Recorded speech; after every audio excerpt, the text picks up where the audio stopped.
Baik, kita akan memulai ibadah kita pada hari ini. Saya ucapkan shalom. Shalom. Selamat datang dan selamat beribadah. Ini adalah ibadah terakhir kita di semester ganjil di tahun 2021. Kita bersyukur Tuhan telah menolong kita dan menghantarkan kita sampai di akhir November ini. Dan saat ini kita akan beribadah di hadapan Tuhan. Saya mengajak kita semua dari tempat masing-masing menyiapkan hati dan pikiran kita untuk datang beribadah di hadapan Tuhan. Mari kita bersaat teduh.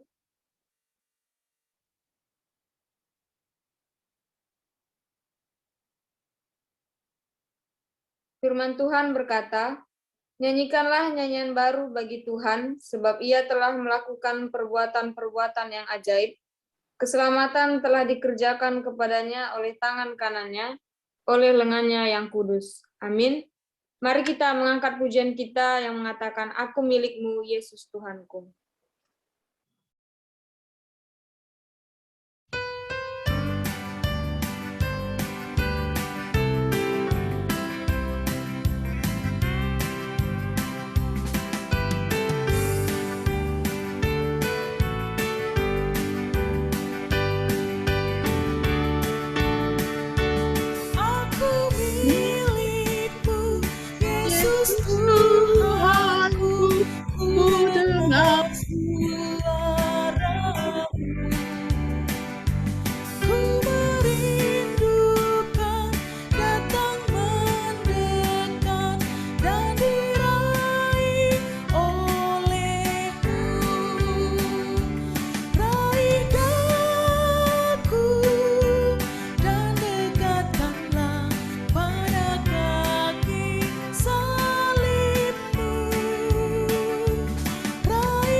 Mari kita berdoa, mengucapkan syukur kita di hadapan Tuhan. Kita berdoa.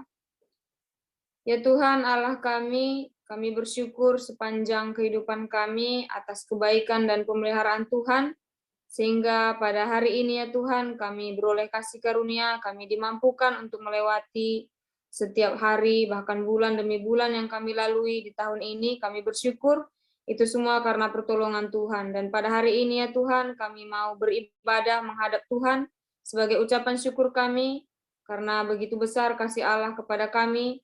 Dan biarlah kiranya ya Tuhan, melalui puji-pujian pada hari ini, Tuhan berkenan, bahkan melalui setiap apapun yang kami dengarkan, melalui kebenaran firman Tuhan, iman kami semakin dikuatkan. Bahkan kami berdoa kepadamu ya Tuhan Yesus, supaya Engkau menolong kami, mampukan kami, supaya meskipun kami ibadah secara virtual, tapi kami mohon sikap kami tetap hormat dan tunduk di hadapan Tuhan. Kami juga berdoa kepadamu ya Tuhan, kami sadar bahwa dalam setiap kehidupan kami sehari-hari banyak dosa yang kami lakukan, pelanggaran di hadapan-Mu, tapi kami bersyukur karena Engkau adalah Allah yang penyayang dan penuh kasih, sehingga Engkau terus memberi kami kesempatan untuk memperbaiki kehidupan kami. Ya Tuhan, biarlah kiranya melalui ibadah kami hari ini membuat kami semakin tekun, semakin melihat bagaimana Tuhan terus memelihara kehidupan kami. Bahkan Kau berkati juga ibadah ini ya Tuhan, bahkan media yang kami gunakan saat ini ya Tuhan, jaringan, kiranya Tuhan tolong supaya melalui media ini ya Tuhan kami boleh berkumpul sekalipun dari tempat kami masing-masing, kami boleh mendengarkan firman Tuhan dengan baik, bahkan puji-pujian dengan baik. Terima kasih ya Tuhan, kami bersyukur untuk kasih setia Tuhan yang tidak pernah berubah dalam kehidupan kami. Terpujilah namamu ya Tuhan Allah kami, hanya di dalam nama Tuhan Yesus kami berdoa dan bersyukur. Amin.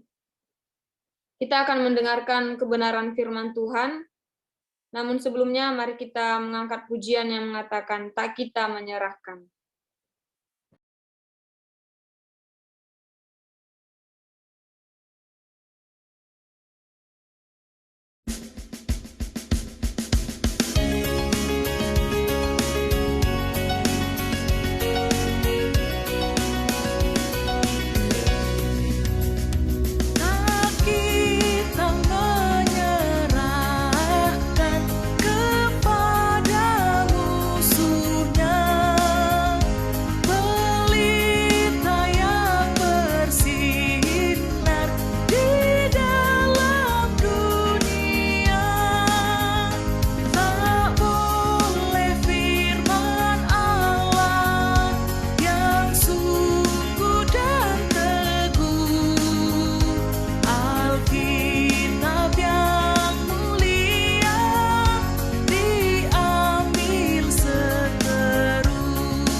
Mari kita berdoa bersama-sama.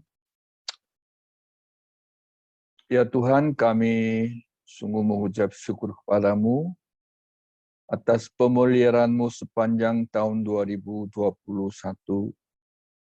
Apabila kami menulis sepanjang tahun yang kami lewatin selama 11 bulan, sungguh merupakan anugerah Tuhan yang telah nyatakan baik secara pribadi kami sebagai anak-anak-Mu maupun secara keluarga besar STT Presbyterian ini.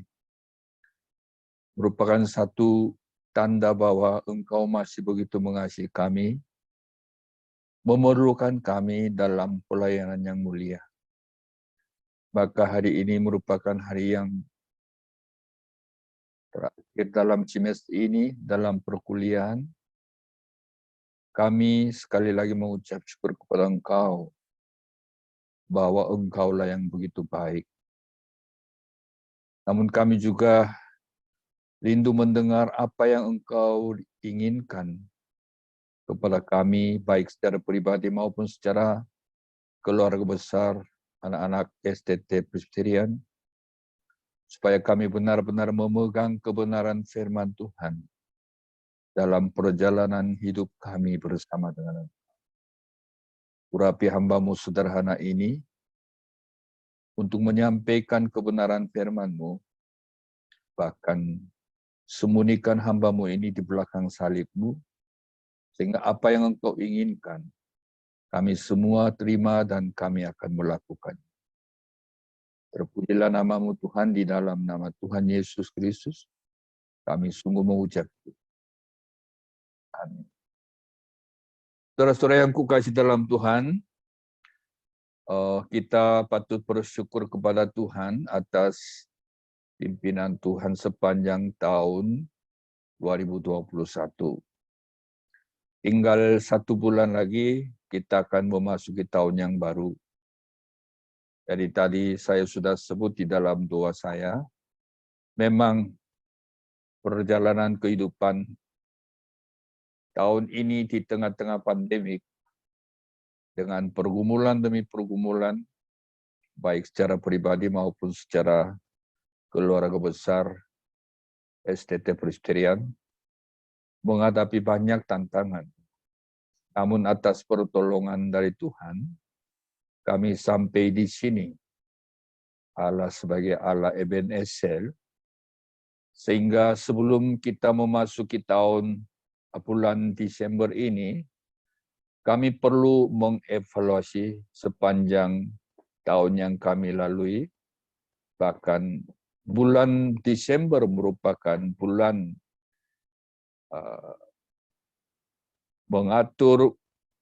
membuat satu kesimpulan dalam 11 bulan yang kami sudah lewati.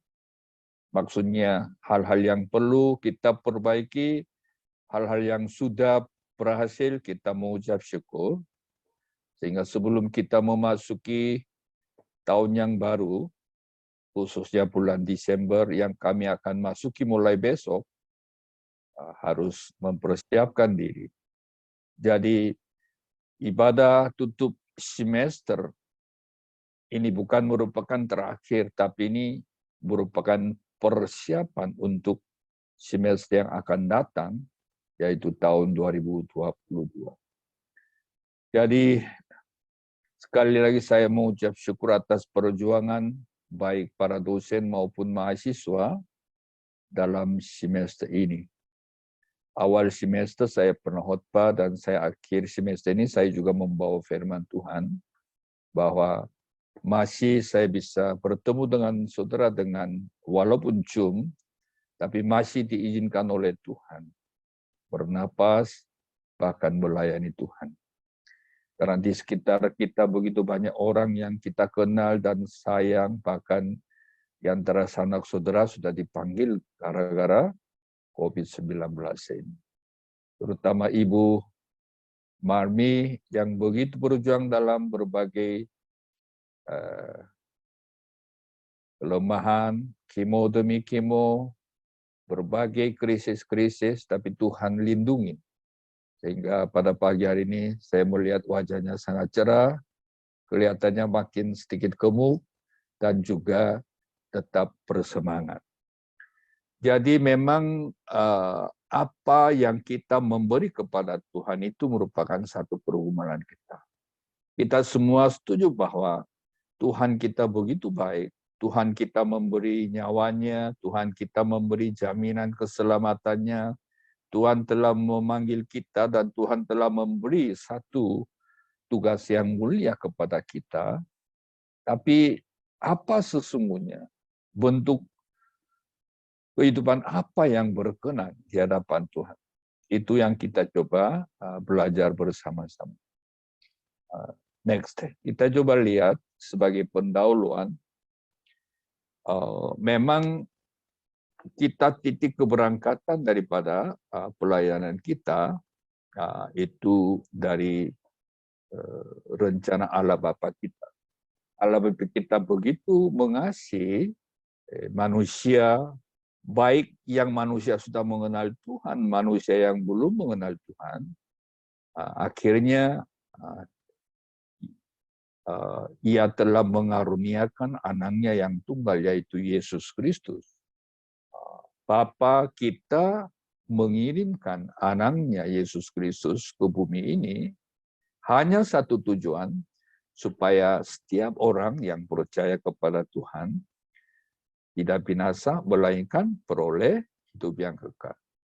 Jadi apa yang merupakan kerinduan dari Bapa kita di sorga, ialah semua orang jangan sampai binasa, tetapi mereka beroleh hidup yang kekal. Itulah yang kerinduan dari Bapa kita. Jadi syukur-syukurlah saudara dan saya sudah dipilih dan sudah memperoleh hidup yang kekal. Ini merupakan satu anugerah yang luar biasa. Ini yang merupakan satu hal yang sangat-sangat indah di dalam hidup kita. Oleh karena itu, kita tidak cukup menikmati status kita sebagai anak Tuhan, hamba Tuhan, maka sebelum Yesus naik ke surga, Yesus memberi satu namanya amanat agung Yesus Kristus. Nah, karena selama 33 tahun Yesus hidup bersama-sama dengan muridnya, bahkan Yesus juga memberi berbagai keteladanan hidup sebagai anak Tuhan. Bahkan Yesus juga sebelum naik ke surga, dia memberi satu amanat atau satu tugas kepada saudara dan saya yang sudah menerima anugerahnya. Yaitu kamu akan menerima kuasa kalau Roh Kudus ke atas kamu, dan kamu akan menjadi saksiku di Yerusalem dan di seluruh Yudea dan Samaria dan sampai ke ujung bumi. Jadi saudara dan saya, selain sebagai mahasiswa STT Presbyterian, tapi saudara dan saya adalah murid Yesus atau anak-anak Yesus yang diberi suatu mandat dari Tuhan. Sebelum melakukan mandat itu, kita harus suatu persiapan, yaitu menerima kuasa.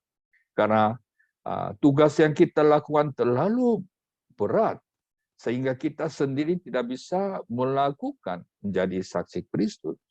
Maka Yesus katakan, harus menerima kuasa dari Tuhan.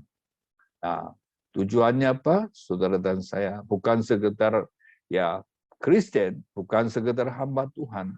Benar-benar kita menjadi saksi Kristus. Yesus katakan, kamu harus jadi terang dunia, bahkan garam dunia. Nah, ketika mereka melihat kita, mereka mengakui bahwa, wah, ini adalah benar-benar anak Tuhan dan hamba Tuhan. Maka, kalau kita di dalam Kisah Para Rasul sepanjang peristiwa yang terjadi, di dalam Kisah Para Rasul itu benar-benar kisah yang dipimpin oleh Roh Kudus. Siapa yang dipenuhi oleh Roh Kudus, dia akan dipakai oleh Tuhan secara ajaib. Bukan pribadinya hebat, tapi yang hebat adalah Roh Kudus menjamah, Roh Kudus memenuhi segala kehidupan para hamba-hamba Tuhan. Jadi kalau kita lihat di dalam Kisah Para Rasul, kita melihat berbagai pribadi-pribadi yang dipakai oleh Tuhan. Mereka pada rata-rata, mereka semua dipakai oleh Tuhan karena mereka dipenuhi oleh Roh Kudus. Ketika Yesus naik ke surga, murid-murid Yesus berkumpul bersama-sama, dan kemudian mereka di tengah-tengah ketegangan atau ancaman dari orang-orang sekitarnya, tapi mereka tidak merasa takut dan tidak merasa gugup. Jadi kalau lihat kitab Kisah Para Rasul pasal 1 dan kedua, ketiga, keempat, kelima, lahirlah sebuah gereja yang kita kenal gereja Yerusalem, yang dipimpin oleh para rasul, pimpinan gereja.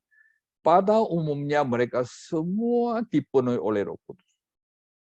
Saudara-saudara yang kukasihi dalam Tuhan, sering kita salah tangkap bahwa orang-orang dipenuhi oleh Roh Kudus atau hamba-hamba Tuhan yang dipenuhi oleh Roh Kudus, sering kita larinya kepada orang Pentakosta atau orang karismatik, orang Presbyterian atau orang-orang yang gereja Tuhan. Mereka sebenarnya tidak terlalu suka mendengar istilah Roh Kudus. Padahal firman Tuhan katakan, hamba yang sungguh-sungguh dipenuhi oleh Roh Kudus, mereka lah dipakai oleh secara luar biasa. Saya akhir-akhir ini selama hampir 3 minggu saya berkeliling pelayanan di Papua sampai di kemarin Medan. Dulu saya pernah mengajar salah satu STT di Jogja. Waktu saya ngajar 35 tahun yang lalu, mereka rata-rata begitu giat di tengah-tengah kelaparan, di tengah-tengah kekurangan, jalan kaki, penuh kekurangan, tapi mereka begitu bersukaria karena mereka dipenuhi oleh Roh Kudus. Tapi setelah lewat 35 tahun, saya kumpulin, saya mendengar kesaksian mereka, hidup mereka di pedalaman daerah-daerah. Ternyata tidak semua mantan murid saya, hamba-hamba Tuhan yang berada di ladang pelayan. Dulu yang begitu bersemangat dipenuhi oleh Roh Kudus, tapi sudah mereka kehilangan kepenuhan Roh Kudus. Mereka sekarang lebih memikirkan kenyamanan, keamanan, zona nyaman, mikirkan anak segalanya. Ya, tanpa sadar mereka sudah berkompromi dengan politik segalanya. Jadi hamba yang penuh Roh Kudus yang masih dipakai oleh Tuhan ternyata tidak terlalu banyak. Ini yang satu perjuangan. Anda dan saya sedang belajar di STT Presbyterian. Bukan tujuannya untuk memperoleh gelar, bukan tujuannya untuk memperoleh satu pekerjaan yang aman dan nyaman. Tapi sesungguhnya dalam pelajaran di STT ini, tujuannya supaya kita mempersiapkan diri untuk ladang pelayanan yang akan datang. Bahkan saudara dan saya dipakai oleh Tuhan lebih luar biasa dengan kepenuhan Roh Kudus. Nah, pagi hari ini saya memperkenalkan seorang, sebenarnya dia kaum awam. Namanya Stefanus. Dia sebenarnya apa itu kaum awam. Akhirnya memang dia dipilih sebagai seorang diakon di gereja Yerusalem. Tapi kalau lihat di dalam Alkitab, beberapa kali kita ketemu dengan istilah dia dipenuhi oleh Roh Kudus. Kalau kita lihat di dalam Kisah Para Rasul pasal 6 ayat 3, di situ katakan mereka ketika mereka memilih 7 diakon. Pasal 6 ayat 3, karena itu, saudara-saudara, pilihlah 7 orang dari antaramu yang terkenal baik dan yang penuh Roh Kudus dan hikmat, supaya kami mengangkat mereka untuk tugas itu. Nah, kemudian yang berikutnya ayat 5 bagian B, yang akan terpilih adalah Stefanus dan seterusnya. Tapi Stefanus diperkenalkan sebagai ayat 5 kata Stefanus seorang yang penuh iman dan penuh Roh Kudus. Jadi Stefanus ini bukan sekedar dipilih karena orang yang baik, orang yang penuh hikmah, tapi ada garis bawahi satu kalimat, Stefanus penuh dengan Roh Kudus. Bahkan di dalam pasal 7 ayat 55, di tengah-tengah mahkamah, ya seperti ya di tengah-tengah orang-orang besar, imam besar, pasal 7 saudara, pasal 7 ayat 55 di situ katakan Stefanus ini hampir mau dibunuh ya. Nah, ayat 55 di situ katakan, tetapi Stefanus yang penuh dengan Roh Kudus menatap ke langit lalu melihat kemuliaan Allah. Jadi yang kita perlu garis bawahi, selama kita dipenuhi oleh Roh Kudus, kita menjadi pejuang untuk melaksanakan tugas yang mulia.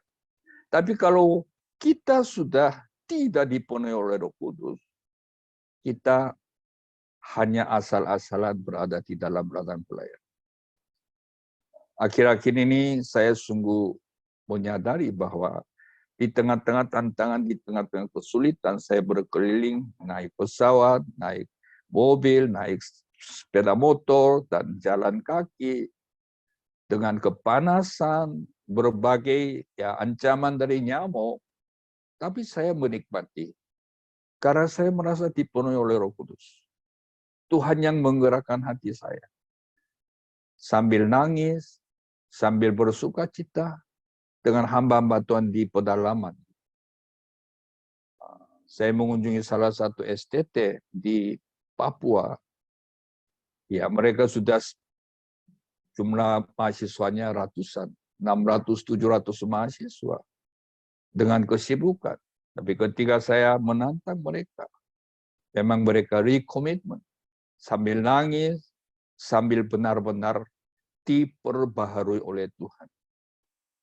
Kita kenal Stefanus hanya sebagai seorang mati syahid, sebagai seorang diakon, seorang yang dipakai oleh Tuhan. Tapi kita tidak tahu, bukan hebatnya Stefanus, yang hebatnya kuasa berasal dari Roh Kudus. Sebenarnya Anda dan saya pun dipakai oleh Tuhan. Benar-benar kita mengandalkan kepada Tuhan. Kalau Roh Kudus memimpin pikiran kita, tindakan kita, kita jadi pejuang. Saya sering katakan kepada saudara, banyak orang dikelilingi Yesus. Tapi ada 4 macam hamba Tuhan. Namanya hamba Tuhan seperti tipe Yudas Iskariot. Akhirnya dia menjual Yesus. Penjahat dia. Dia pernah dipercaya oleh teman-temannya sebagai bendahara, murid-murid Yesus. Pintar omong, pintar rayu. Tapi ujung-ujungnya tujuannya bukan Yesus. Tapi ya tujuannya untuk mencari kepentingan sendiri. Bahkan Yudas Iskariot akhirnya berani menjual Yesus demi kemauan dia. Ada juga hamba-hamba Tuhan di dalam ladang pelayanan, yaitu tipe penonton. Pintar menguasai segalanya. Tapi suruh melayani berkeringat tidak mau. Banyak hamba Tuhan. Di Indonesia bukan kurang hamba Tuhan.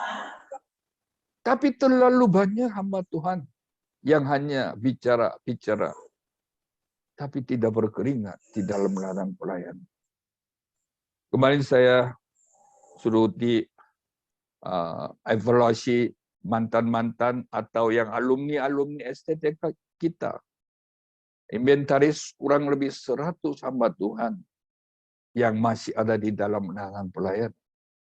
Tapi sebagian besar dari tamatan atau yang pernah menginjak kakinya di STT, hilang mereka di mana. Saudara, saya sangat berharap.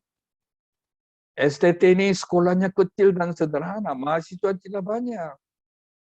Tapi saya mau kita semua jadi pejuang, bukan penonton. Bukan sekedar berada di sekitar ladang pelayanan, tanpa hasil, tanpa buah. Tuhan rindukan supaya kita semua membawa buah-buah pelayanan di hadapan Tuhan. Apa yang kita lakukan sepanjang tahun 2021, nanti harus kita memberi sesuatu, hasil kehidupan kita, hasil pelayanan kita di hadapan Tuhan. Apa yang kita terima dari Tuhan? Hei hambaku yang setia, ataukah hamba yang malas dan jahat? Ini dia akan diberi oleh Tuhan. Karena Tuhan kita yang maha tahu segala pikiran kita, tindakan kita. Dan juga sebagian besar mereka, ya hamba, pekerja yang upahan.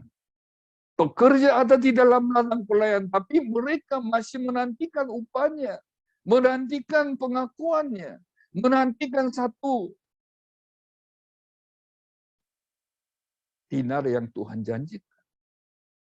Jadi apa yang Tuhan carikan bukan ya penjahat, bukan penonton, bukan pekerja biasa, tapi Tuhan mencari pejuang-pejuang yang dipenuhi oleh Roh Kudus, dipakai oleh Tuhan. Makanya Mas Yesus katakan, tuaian banyak sekali, tapi pekerja yang tipe pejuang itu terlalu sedikit. Saya ketemu seorang hamba Tuhan di dalam konferensi itu. Seorang ibu yang angkat tangan. Pak, saya ini guru di pegunungan di Papua. Saya hanya dapat honor dari Sino 3 bulan cuma 300.000. Karena kurang komunikasi. Tapi mukanya cerah. Dia bilang, aku tidak peduli honornya berapa saja. Aku mau melayani untuk anak-anak.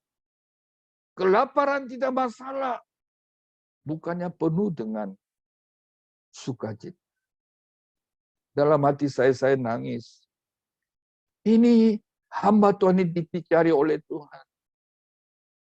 Ya, dia sudah sepertinya kelihatan sekali keringatan. Tapi bukannya cerah karena dia dipenuhi oleh Roh Kudus. Bukan upahan, pejuang-pejuang. Di Indonesia maupun di dunia ini, yang berbagai tanda-tanda akhir zaman. Yang membutuhkan bukan pekerja biasa, bukan alumni, bukan anak-anak STT. Tuhan saat ini mencari pejuang-pejuang. Seperti Stefanus. Hanya satu tujuannya, itu panggilan yang mulia. Saudara-saudara yang kukasih dalam Tuhan. Saya juga dapat berita dari banyak teman-teman adik-adik bekas murid saya. Mereka begitu bilang, wah Pak Kim, kami dengar anak-anak STT Presbyterian, alumni STT Presbyterian luar biasa. Mereka keringat, mereka praktek membuka gereja yang begitu banyak. Mereka begitu kagumi. Tapi dalam hati saya, apa benar itu terjadi atau tidak? Ini satu pertanyaan dari Tuhan. Kita memang syukur untuk menyelesaikan semester ini. Tapi sebenarnya studi bukan tujuannya. Setelah mendapat kuasa melalui kepenuhan Roh Kudus dan pelajaran itu harus terapkan di pelayanan kita. Maka saudara, kita perlu banyak berdoa. Biar benar-benar kita mendapat kepenuhan kuasa daripada Roh Kudus. Seperti Stefanus. Yang kedua, yaitu Tuhan yang mencari hamba yang siap bayar harga.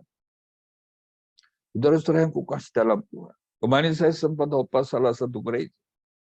Kualitas iman kita sangat berkait dengan sejauh mana kualitas pengorbanan kita demi Tuhan. Seorang pejuang biasanya siap mati syahid. Bayar keringat, bayar waktu, bayar tenaga, sampai bayar nyawanya. Saudara-saudara yang kukasih dalam Tuhan. Pengorbanan itu semua nggak suka. Penderitaan semua orang nggak suka. Tapi apabila kita mau mengikuti Yesus, kita harus meniru hidup Yesus. Dia tidak hanya berkorban dengan berbagai wibawa, berbagai waktu, berbagai tenaga. Tapi karena dia sampai memberi nyawanya di atas kayu salib. Yesus tidak mau kita hanya berada berkeliling dalam ladang pelayanan. Tapi Yesus rindu supaya kita sebagai hamba yang rela berkorban demi pelayanan yang mulia. Ini salah satu hamba yang kita ketemu adalah Stefanus. Dia seorang diakon. Bukan dia seorang pendeta. Tapi kualitas imannya, kualitas pengorbanannya tidak kalah dengan siapa. Saudara-saudara yang kukasih dalam Tuhan. Di dalam sejarah gereja zaman demi zaman, Tuhan tidak memakai orang-orang hebat. Tapi orang yang siap bayar harga. Kita coba melihat satu gambar ya. Saya mengunjungi salah satu pulau di daerah Papua itu. Di Pusong Tolong nyalain itu ya. Bukan dia. Sini ada beberapa foto. Saya ketika tiba di Manokwari, saya dibawa ke kepala suku di sana. Jadi kaki saya dicuciin, kemudian diciumin, terus dia kasih piring yang besar sebagai kenang-kenangan. piring itu diberi kepada orang yang terhormat dari kepala sukunya. Terus beliau katakan, Bapak Rektor, kalau bisa besok harus mengunjungi salah satu pulau, namanya Pulau Mansinam. Yang depan kita lihat itu adalah Pulau Mansinam itu tempat pertama kali masuk Injil melalui misionaris dari Jerman, namanya Karl Wilhelm Otto dan Johanna Grip Geisler. Mereka berdua dari Jerman ke Papua. Begitu di Papua begitu banyak pulau, tapi mereka keliling-keliling dengan satu kapal kecil di tengah-tengah badai. Mereka akhirnya tiba di pulau yang kita lihat di depan itu, yaitu tahun 1855, tanggal 5 Februari. Saudara, saya dengar film next, foto yang, ini yang salah satu bekas murid saya yang di depan itu, dia sudah umur 57. Ini hamba Tuhan yang sangat setia. Dia sudah mendirikan 3 gereja di Manokwari, dan 4 tahun yang lalu dia church planting lagi. Sekarang sudah dapat. Yang di depan itu 2 patung itu adalah 2 misionaris. Tapi satu hal yang saya dengar itu yang saya sangat terharu. Dalam 5 tahun mereka melayani berjuang. 50 tahun belum ada yang percaya. Tapi saudara tahu, 30 tahun yang lalu memang Pulau Papua Irian Jaya itu lebih daripada 80 penduduk jadi orang Kristen. Akhir-akhir ini orang Muslim lebih banyak daripada orang Kristen. 2 misioner yang rela berkorban sampai mati syahid. Mereka memberi nyawanya dari Jerman pakai kapal kecil sampai mereka nggak tahu sampai pulau kecil itu. Mansina mereka tiba memberi dirinya. Dalam pelayanan mereka sendiri tidak melihat hasil pelayanannya. Tapi jutaan orang Muslim, orang Papua, akhirnya menerima Yesus karena pengorbanan mereka. Saudara-saudara yang kukasih dalam Tuhan, barangkali saudara selama ini dalam praktik maupun pelayanan weekend kelihatannya tidak nampak hasil pelayanan, Anda tidak usah kecewa. Sangat kontras. 2 misi yang memberi pengorbanan untuk masuk Injil dalam 1 abad, hampir 80% mereka percaya, umatnya percaya Kristus, tapi 30 terakhir hamba-hamba Tuhan yang begitu banyak ketiduran atau hamba-hamba Tuhan lebih bukan atau pekerja yang terlalu santai, akhirnya umat Islam melampaui.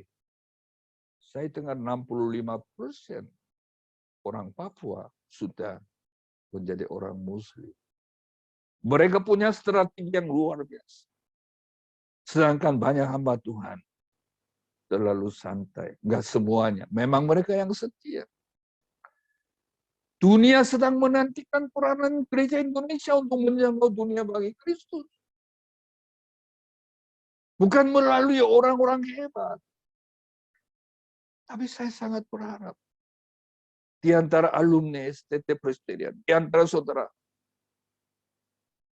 dipakai oleh Tuhan untuk siap bayar harganya. Next. Jadi saudara-saudara yang kasih dalam Tuhan, yang ketiga, kita memang punya niat, kita punya mau melayani, kita mau bisa berkorban, tapi saudara ingat satu hal, salah satu senjata yang paling tangguh adalah firman Tuhan. Banyak orang siap berkeringat, tapi dia tidak menguasai firman Tuhan. Tidak bisa dipakai. Kenapa Stefanus yang begitu dipakai? Kalau kita lihat di dalam pasal 7, ini pembelaan Stefanus, kisah pasal 7, sepanjang 53 ayat merupakan khotbah Stefanus. Stefanus di hadapan imam besar, dia khotbah yang begitu luar biasa. Memang khotbah itu merupakan satu proklaim, menyatakan kebenaran kepadanya. Dampaknya mereka yang begitu yang marah. Kita coba lihat ayat 54. Ketika anggota Mahkamah Agama itu mendengar semuanya itu khotbah Stefanus, sangatlah tertusuk hati mereka, maka mereka menyambutnya dengan gertakan gigi. Jadi dampak firman Tuhan sungguh nyata di tengah-tengah orang pembesar-pembesar. Firman bukan sekedar menghibur. Firman bukan sekedar membuat, wah hari ini khotbahnya yang tidak. Firman punya kuasa. Firman diurapi oleh Roh Kudus. Responnya mereka benar-benar gemetaran. Saudara, salah satu persiapan selama Anda kuliah di STT Perstian adalah mempelajari firman Tuhan. Dunia ini sedang menuntut spesialis. Sebagai dokter spesialis. Semua bidang perlu keahliannya. Hamba Tuhan punya senjata satu-satunya adalah firman Tuhan. Saya dengar banyak komentar dari hamba-hamba apa kaum awam. Pak, zaman ini banyak pendeta yang ngawur itu. Mereka tidak membawa firman Tuhan, tidak mengkupaskan firman Tuhan. Mereka bikin lucu-lucu, mereka bisa cerita-cerita kesaksian. Padahal firman Tuhan punya kuasa. Tuhan sedang mencari hamba yang sungguh-sungguh menguasai firman Tuhan. Kita merenungkan saat teduh setiap pagi. Kita juga mempelajari lebih mendalam dengan bahasa asli. Stefanus bukan seorang pendeta, tapi dia luar biasa menguasai firman Tuhan. Yang terakhir, saudara, ke nomor 4. Hamba yang sungguh memiliki hati Yesus sampai dia mendoakan musuh-musuh. Kalau saudara lihat di dalam ayat yang terakhir, pasal 7, ayat yang ke-59. Sedangkan mereka melempari Stefanus berdoa. Katanya, ya Tuhan Yesus, terimalah rohku. Sambil berlutut, ia berseru dengan suaranya, Tuhan, janganlah tanggungkan dosa ini kepada mereka. Dan dengan perkataan itu, meninggalnya Stefanus. Apa yang dilakukan oleh Stefanus menjelang kematian sangat mirip dengan pada waktu Yesus disalibkan. Ini yang satu model. Di tengah-tengah dia dilempari dengan batu, dia di tengah-tengah dibunuh pun dia berani mendoakan musuh. Kalau kita sedikit disalahkan oleh orang, kita mau membalas anggap musuh.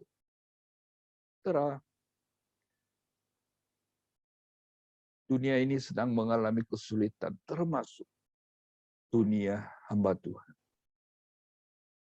Sudah kehilangan murah hati, lebih ke arah iri hati. Bahkan saudara, terlalu kita pakai nama Yesus, tapi hati kita masih kadang-kadang terlalu sombong. Hati Yesus dapat dilihat oleh kehidupan seorang hamba yang berkenan Tuhan, yaitu Stefanus. Saudara-saudara yang kukasih dalam Tuhan, Opa saya akan berhenti sebentar lagi. Tapi kita coba merenungkan, mengevaluasi sepanjang tahun yang kita lewati. Sejauh mana kita mirip dengan wajah Yesus. Sejauh mana mirip hati kita seperti itu. Di dalam ayat 15 pasal 6 katakan, wajah Stefanus penuh seperti malaikat. Karena di dalam hati dia penuh damai. Di dalam hati dia penuh dengan kuasa Roh Kudus. Sebagai kesimpulan, wajah kita, wajah Anda dan saya, penuh damai dan bercahaya seperti malaikat Tuhan. Atau wajah kita penuh gelisah, penuh ketakutan, penuh marah. Memang kita harus bertanggung jawab wajah kita. Karena wajah kita merupakan cermin dari hati kita. Sebentar lagi kita merayakan acara Natal demi acara. Dia datang ke dunia sebagai Raja Damai. Dia datang ke dunia sebagai Juru Selamat. Tapi kadang-kadang pelayanan kita membuat kita capek dan gelisah. Apakah saudara dan saya patut dinilai oleh Tuhan bahwa Tuhan sedang mencari hamba yang berkenan di hati Tuhan? Sebenarnya tidak terlalu banyak. Karena harus bayar harga sampai nyawanya. Bahkan sampai dia rela mengasihi, mendoakan buat musuh-musuh. Kiranya firman Tuhan ini merupakan bahan renungan sepanjang tahun yang kita lewati untuk persiapan memasuki semester yang akan datang, bahkan memasuki tahun yang baru. Mari kita berdoa bersama-sama.